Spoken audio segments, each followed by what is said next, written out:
নমস্কার, হর হর মহাদেব। আমি দেবজিৎ চক্রবর্তী, আপনাদের ঠাকুরমশাই। আজকেও বিবাহ বিষয়ে একটা নিয়ম বলার চেষ্টা করব। আজকের নিয়মটা খুবই সুন্দর, ভালো করে বুঝবেন বিষয়টা। অনেকে এই জিনিসটা নিয়ে সেভাবে নাড়াচাড়া করেন না, কিন্তু এটা জেনে রাখা দরকার। সেটা হচ্ছে, আমরা সাধারণত জানি যখন বিবাহ হয়, বিবাহ আসরে বর বসে পূর্বমুখ এবং ঠাকুরমশাই ও কন্যা সম্প্রদানদাতা, অর্থাৎ যে কন্যা সম্প্রদান করবেন তিনি বসেন উত্তরমুখ। ঠাকুরমশাই এবং কন্যা সম্প্রদাতা উত্তরমুখ বসে কর্ম করেন এবং বর পূর্বমুখ বসে কন্যাকে সম্প্রদান করে, কন্যাকে গ্রহণ করে। ঠিক আছে, তাহলে এইটা কি সঠিক নিয়ম? শাস্ত্র কি বলেছে এইভাবেই বসতে? না, শাস্ত্র একটা সুন্দর নিয়ম বলেছে। শাস্ত্র বলেছে কি, যদি সম্প্রদানকর্তা সে যদি অগ্নিকর্তা না হয় বা কোনোদিন শ্রাদ্ধকর্ম বা অগ্নিকর্ম সচরাচর না করে থাকে, তাহলে সে কিন্তু পূর্বমুখ হয়ে বসতে পারে।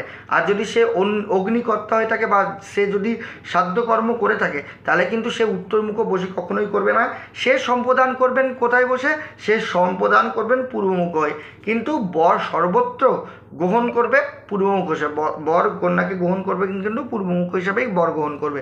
কিন্তু সম্প্রদান কর্তা যদি সে অগ্নিকর্তা হয়ে থাকে আগে, তাহলে সে পূর্বমুখ হিসাবে, পশ্চিমমুখ হিসাবে করবে, এবং যদি না করে থাকে কোনো দিন, তাহলে সে উত্তরমুখ হয়ে করবে। শাস্ত্রে সুন্দরভাবে বর্ণিত রয়েছে। শাস্ত্রে বলেছে কি, যিনি সৌত বা সত্য বিধানে, শাস্ত্রবিধানে অগ্নি গ্রহণ করেন নাই, এই রূপ দাতা উত্তরমুখ হয়ে কর্ম করবে।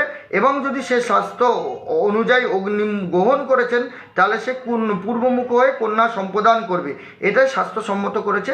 কারণ জ্যোতিষ অনুযায়ী বা স্বাস্থ্যকর অনুযায়ী যে দিনে বিবাহ কর্ম করা হয়, সেই দিন অনুযায়ী অগ্নি, ওই ব্যক্তি যদি অগ্নি নিকট আসেন, তাহলে সে অগ্নি গ্রহণ করে থাকেন বা কোনো শ্রাদ্ধকর্মে, তাহলে সে কিন্তু সে পশ্চিমমুখ হিসাবেই পশ্চিমমুখ হয়ে কিন্তু কন্যা সম্প্রদান করবেন। তখন কিন্তু সে উত্তরমুখ হয়ে করতে পারবেন না।